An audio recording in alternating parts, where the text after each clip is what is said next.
Pagpalang araw sa lahat. Ako si Nags Galarpe ng Insignia Tattoo Studio. Papakita ko sa inyo kung ano yung needle na ginagamit ko kapag nagtatattoo ako. Ito siya. Isa ako sa mga sponsored artist ng Emalia. Isa ako sa pro team artist ng Emalia dito sa Pilipinas. Sa halos 12 years ko na rin sa tattoo industry. Ito talaga yung maraming taon na nakatuwang ko na talaga to sa mga bawat piyesang ginagawa ko. Talagang masasabi ko na maganda talaga siya.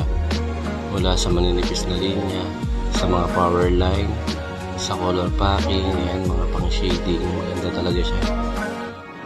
Marami na akong cartridge needle na nasubukan pero isa to talaga sa mga the best na nagamit ko. At saka ginagamit ko hanggang ngayon. Bukod sa matalas siya, alam mo yung malambot din siya, yung hindi mahihirapan yung makina mo kapag nagtatattoo ka kasi sobrang lambot niya. At saka matagal siyang pumuron. Na kahit na anong pyesa, kahit gaano kalaki yung pyesa na ginagawa mo, talagang hanggang dulo, talagang matalas pa rin siya. Kaya try nyo yung needle na to. Yun lang, maraming salamat sa panonood. Hanggang sa mga susunod na video, maraming salamat.